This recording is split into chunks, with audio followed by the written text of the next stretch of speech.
Donc, est-ce que vous pouvez nous donner une illustration, ou on va dire le mode d'emploi, je ne sais pas si ça peut être aussi rapide, mais en tout cas, ce qu'il faut faire et peut-être ce qu'il ne faut pas faire. Oui, mais le risque, c'est de dire ça en 5 minutes, risque d'entraîner des erreurs parce que l'application nécessite quand même une approche un peu plus longue. Mais disons, pour simplifier, à condition que ça ne soit pas pour une application immédiate, il suffit de savoir s'endormir pour se mettre en relation avec son double, qui pendant la nuit va tout arranger. Et le lendemain matin, alors nous nous réveillons sans problème, sans stress, les déséquilibres est enlevé, l'équilibre est rétabli. Oui, ça je pense que tout le monde a des illustrations. On se lève parfois le matin en ayant peu dormi et en étant en pleine forme. Et puis parfois on fait des nuits de 10 ou 12 heures et il faudrait 6 de plus et encore ça n'y suffirait pas. Donc ça, les bonnes nuits ou les mauvaises nuits, c'est de bons échanges ou de mauvais échanges. Exactement, exactement. On peut très bien avoir un seul échange de 5 minutes et dormir 5 minutes dans une nuit, on est parfaitement reposé. On peut dormir 12 heures sans un moindre échange avec son double et être parfaitement fatigué. Donc ça n'a rien à voir avec la durée. Ce qui compte, c'est l'échange. D'accord, donc ce que vous dites, c'est qu'il peut se passer des nuits où il n'y a pas d'échange avec le double. Disons que dans l'ignorance, c'est presque 100% des gens qui sont dans le mauvais échange d'informations nocturnes et qui se réveillent avec des maux de tête, des colères, on n'est pas bien, la panne oreiller, on n'a pas envie de travailler, on a envie de rien faire, surtout le lundi matin, et tout ça, ça va mal. Alors on va avoir un match de rugby pour se distraire. Ça ne change pas beaucoup le déséquilibre, mais si on arrive à faire en sorte que le double va rendre visite à notre futur, c'est le but de la nuit, et nous lui permettons d'y aller, alors il voit tout le foutoir qu'on a créé, il arrange ça, et il revient nous dire « halte ». Nous ne l'entendons pas, mais notre corps l'entend. Chacune de nos cellules prend l'information. Nous sommes faits pour cela, et notre double sait très bien remettre notre corps d'aplomb. Oui, c'est ça, c'est-à-dire que pendant la nuit, cet échange avec le double, en fait, c'est un échange d'informations. Uniquement d'informations. C'est notre corps qui prend les informations, et c'est lui qui ensuite nous les restitue dans la journée, parce qu'il a servi d'enregistreur. Le passage du double dans notre corps nous donne des informations et nous donne des instincts nouveaux que notre corps nous restitue. D'accord. Et j'ai du mal, à partir du moment où le double, c'est nous-mêmes, à imaginer qu'il puisse nous donner de mauvaises informations. Donc quand on se réveille et qu'on n'est pas bien, c'est qu'on a eu des informations qui ne correspondaient pas, donc ce sont des informations qui viennent d'ailleurs. Oui, mais bien sûr, elles sont très rares, les informations du double. La majorité des informations viennent du futur lui-même. Donc vous obtenez ce que vous voulez, et on peut donner le mot de parasite à ces informations. Ce sont des informations qui ne sont pas faites pour nous, puisque nous les préfabriquons, et ensuite nous allons les chercher. Et comme notre corps n'est pas fait pour ça, il nous dit halte. Mais quand nous sommes jeunes, on ne fait pas attention. Puis plus on vieillit, plus le corps prend des fausses informations, et les maladies suivent les unes après les autres, les déséquilibres, et on ne sait pas pourquoi. Il n'y a pas que les maladies, il ne faut pas considérer que les ouvertures temporelles, c'est une thérapie. Vous pouvez très bien modifier votre profession, vous pouvez très bien modifier votre situation sociale, votre situation affective. Tenez un exemple, petit exemple, pour vous montrer comment peut fonctionner le double. Une femme se désespère et vient de se faire plaquer par son énième amant. Elle a 42 ans, elle en a marre. Elle voulait un enfant, une famille, tout ça, ça y est, c'est fini. Le suicide, voilà ce qu'elle veut. Alors, avant de se suicider, elle va chez sa mère. Sa mère, évidemment, lui dit, c'est pas la solution. Mais vous savez, pour faire changer la vie à une personne en dépression, c'est très difficile.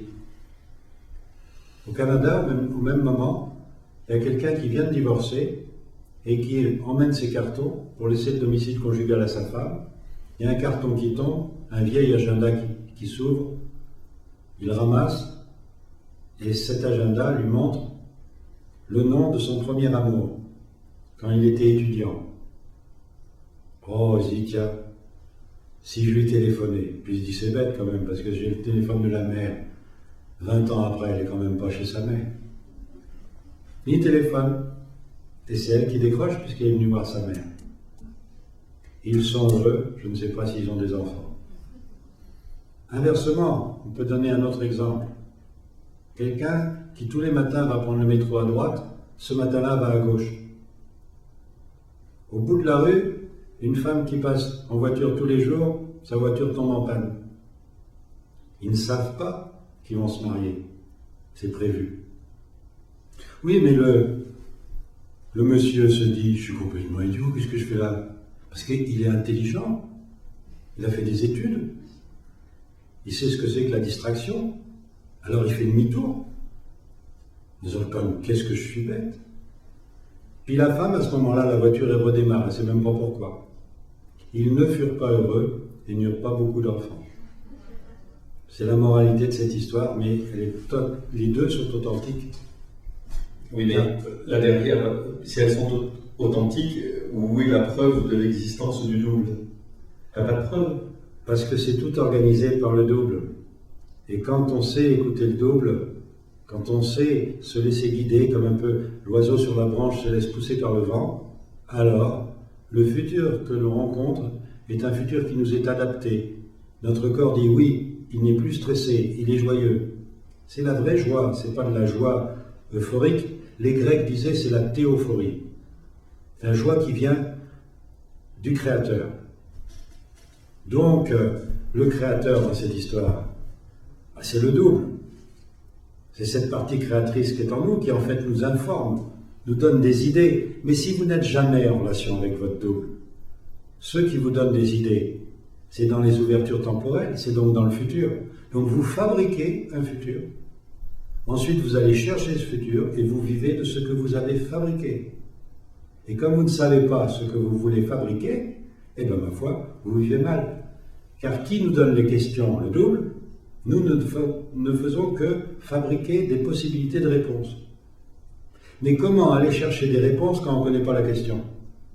La majorité des hommes sur Terre ont la solution de questions qu'ils ne se sont jamais posées.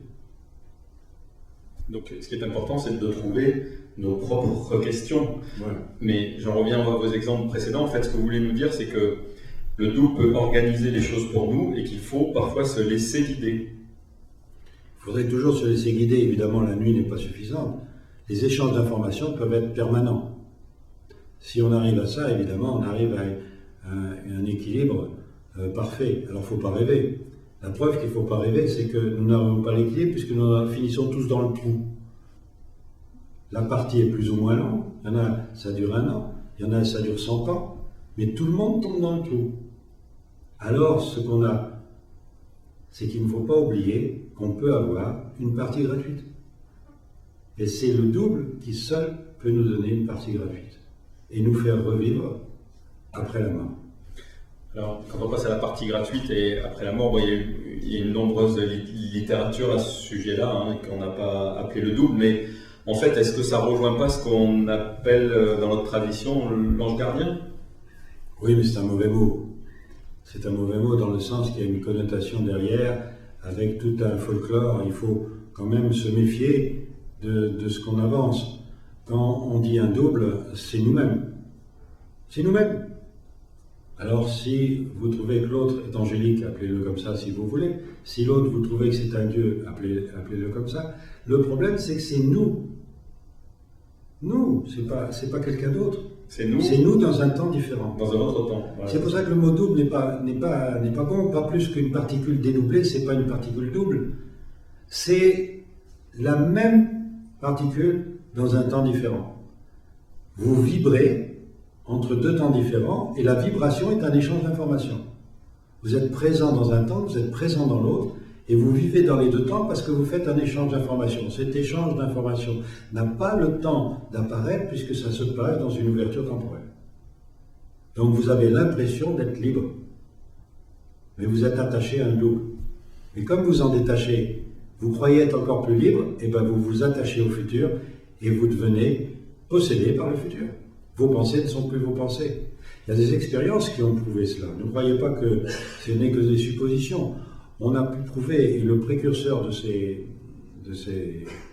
affirmation prouvée est le professeur Libé, qui a démontré que 0,5 secondes avant que vous pensiez à faire quelque chose, votre cerveau a reçu l'ordre de le faire. La question est, qui a donné l'ordre au cerveau?